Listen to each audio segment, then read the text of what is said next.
In Styria, we, though by no means magnificent people, inhabit a castle or a slosh.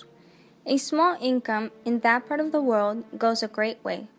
800 or 900 a year does wonders. My father is English, and I bear an English name, although I never saw England. My father was in the Austrian service and retired upon the pension in his patrimony, and purchased this feudal residence in the small state of which it stands, a bargain.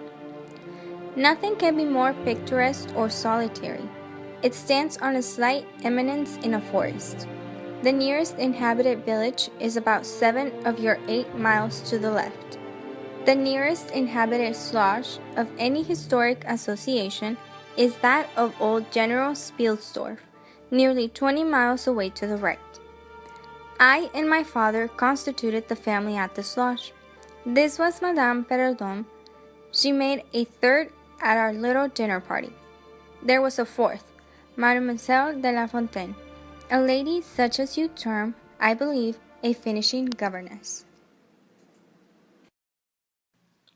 The first occurrence in my existence, which produced a terrible impression upon my mind, which, in fact, never has been effaced, was one of the very earliest incidents of my life which I can recall. I began to whimper, preparatory to a hearty bout of roaring, when to my surprise I saw a solemn but very pretty face looking at me from the side of the bed. I looked at her with a kind of pleased wonder, and ceased whimpering. She caressed me with her hands, and lay down beside me on the bed, and drew me toward her, smiling.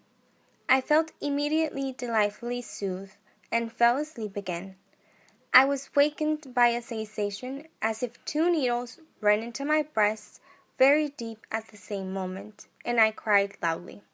I was very nervous for a long time after this.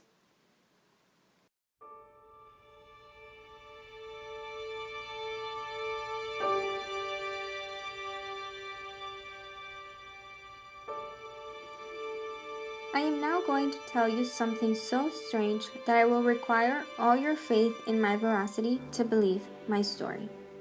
It was a sweet summer evening, and my father and I were walking in the forest in front of our castle. General Spielsdorf cannot come to us as soon as I hoped.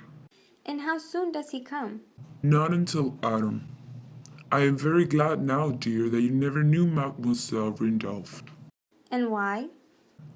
Because the poor young lady is dead. I quite forgot I didn't tell you, but you were not in the room when I received the General's letter this evening. Here is the General's letter. I am afraid he is in great affliction. The letter appears to me to have been written very nearly in distraction. Days later, an unexpected sound of carriage wheels caught our attention. It seemed to be the traveling carriage of a person of rank. Our suspense did not last long. I knew what was coming. Here am I, on a journey of life and death, in prosecuting which to lose an hour is possible to lose all.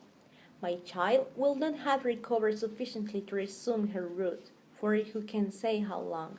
I must leave her. I cannot, dare not, delay. If Madame will entrust her child to the care of my daughter and her good government, and permit her to remain as our guest. I cannot do that, sir. It will be to test your kindness and chivalry too cruelly. On the contrary, the nearest village on your route is distant, and affords not such inn as you could think of placing your daughter at. If you, as you say, cannot suspend your journey, you must part with her tonight. Where is Mamma? Where am I? What is this place? I don't see the carriage. And Matska, where is she? Don't approach her. She can only talk with one at a time right now. She's very weak. How do you like our guest? Tell me all about her. I like her extremely. She's almost think the prettiest creature I ever saw. Of your age and so gentle and nice. She's absolutely beautiful. How wonderful! 12 years ago, I saw your face in a dream, and it has haunted me ever since. Wonderful indeed. 12 years ago, in vision or reality, I certainly saw you. I could not forget your face. It has remained before my eyes ever since. I must tell you my vision about you. It is so very strange that you and I had a so vivid dream of each other when we were both mere children. I was a child, about 6 years old, and I awoke from a confused and troubled dream, and found myself in a room, unlike my nursery. I thought the beds were empty and the room itself without anyone but myself in it. I got from under the bed and I heard someone crying, and looking up, while I was still upon my knees, I saw you, as I see you now, a beautiful young lady with golden hair and large blue eyes, and lips, your lips, you as you are here. Your looks won me. I climbed on the bed and put my arms about you, and I think we both fell asleep. I was aroused by a scream. You were sitting up and screaming. I was frightened and slipped down upon the ground, and, it seemed to me, lost consciousness for a moment. And when I came to myself, I was again in my nursery at home. Your face I have never forgotten since. I could not be misled by mere resemblance. You are the lady whom I saw then. I don't know which should be most afraid of the other. If you were less pretty, I think I should be very much afraid of you. But being as you are, and you and I so both young, I feel only that I have made your acquaintance 12 years ago, and have already a right to your intimacy. At all events, it does seem as if we were destined, from our earliest childhood, to be friends. I wonder whether you feel as strangely drawn towards me as I do to you. I have never had a friend. Shall I find one now? The doctor thinks that you ought to have a maid to sit up with you tonight. One of ours is waiting, and you will find her a very useful and quiet creature. How kind of you, but I could not sleep. I never could with an attendant in the room. I shan't require any assistant. Good night, darling. It is very hard to part with you, but good night. Tomorrow, but not early, I shall see you again. Good night, dear friend.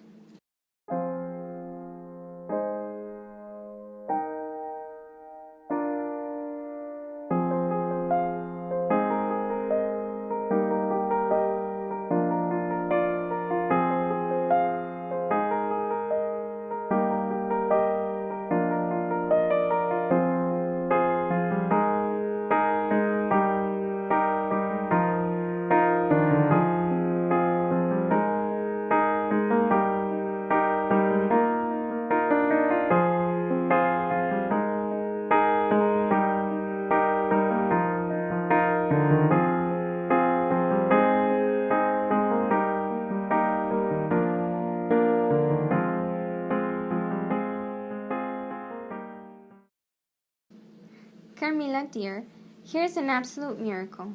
Here you are, living, smiling, ready to speak in this picture. Isn't it beautiful, Papa? And see, even the little mole on her throat. Certainly, it is a wonderful likeness. Will you let me hang this picture in my room, Papa? Certainly, dear. And look, now you can quite read the name that is written in the corner. It is not Marcia. It is Millarca, Countess of Karnstein. Oh, I think I am a very long descendant, very ancient. And so you were thinking of the night I came here? Are you glad I came? Delighted, dear Carmilla. And you asked for a picture you think like me to hang in your room. How romantic you are, Carmilla. Whenever you tell me your story, it will be made up chiefly of some one great romance.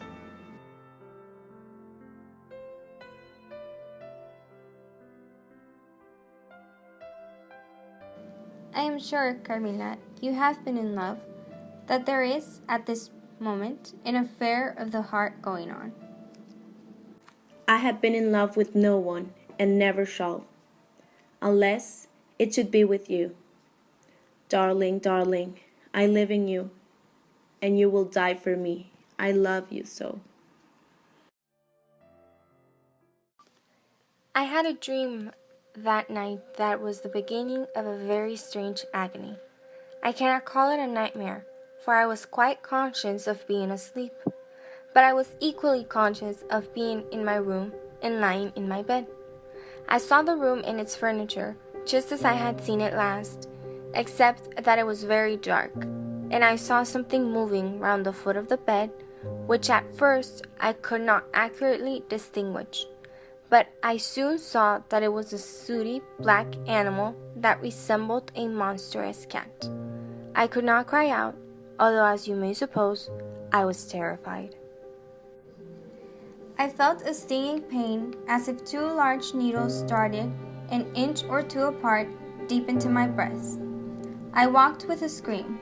I saw a female figure standing at the foot of the bed, a little at the left side. I closed my eyes and she was gone. I was now relieved and able to breathe and move.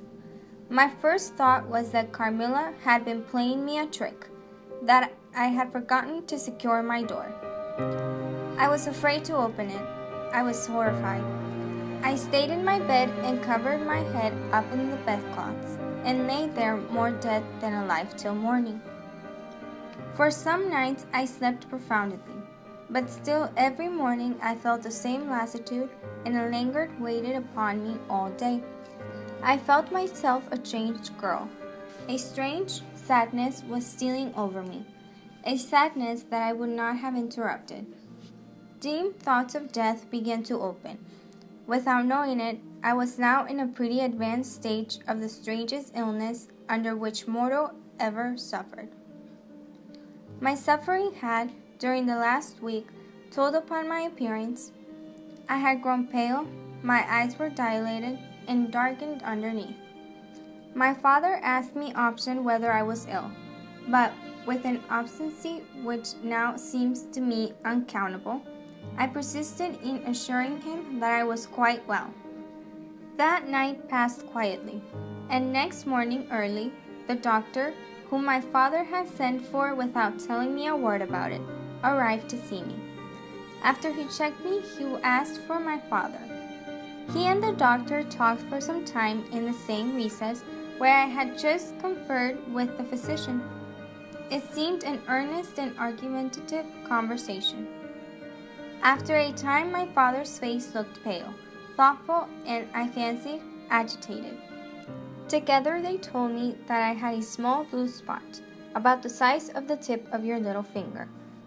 The doctor suggested to go to Karnstein in order to find answers. Following the doctor's directions, we left to Karnstein. On our way, we encountered General Spielsdorf. We had not long resumed our drive when the general began to talk, retelling one of the strangest narratives I ever heard. He told us about an invitation to a masquerade ball in which his dear child was looking quite beautiful. Her excitement and delight added an unspeakable charm to her features, always lovely. He also mentioned that a young woman approached his daughter. He claimed that it was the last time he saw her. I could hear distinctly every word the general was saying, because by this time we were driving upon the short grass that spread on either side of the road as you approached the village. A vista opened in the forest, and we saw the ruined village and the towers and battlements of the dismantled castle.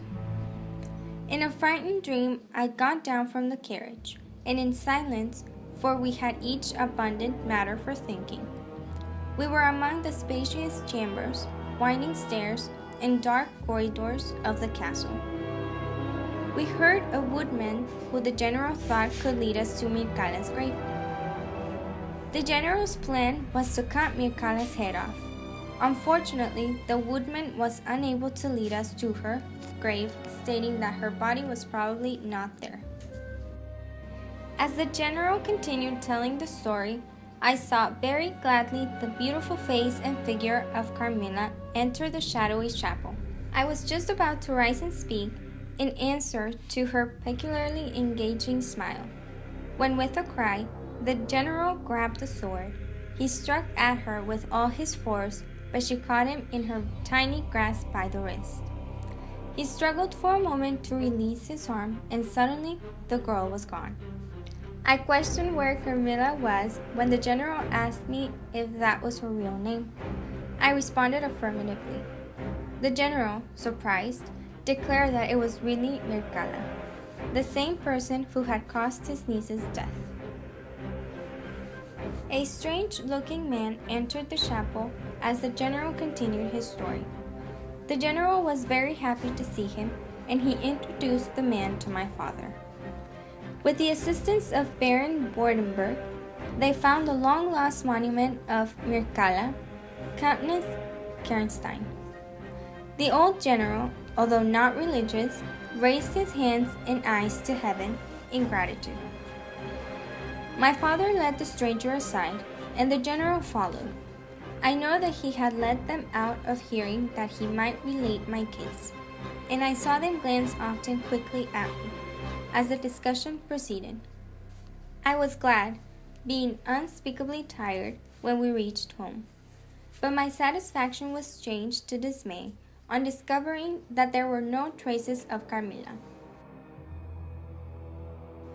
The next day, the formal proceeding took place in the chapel of Karnstein. The grave of the Countess Karla was opened, and the general and my father recognized each his previous and beautiful guest. In the face now disclosed to view, the features, though 150 years had passed since her funeral, were tinted with the warmth of life. Her eyes were opened. Here, then, were all the admitted signs and proofs of vampirism. The body, therefore, in accordance with the ancient practice, was raised, and a sharp stake driven through the heart of the vampire, who uttered a piercing shriek at the moment. In all respects, such a might escape from a living person in the last agony. Then the head was struck off, and a torrent of blood floated from the severed neck. The body and head was placed next on a pile of wood, and reduced to ashes, which were thrown upon the river and born again.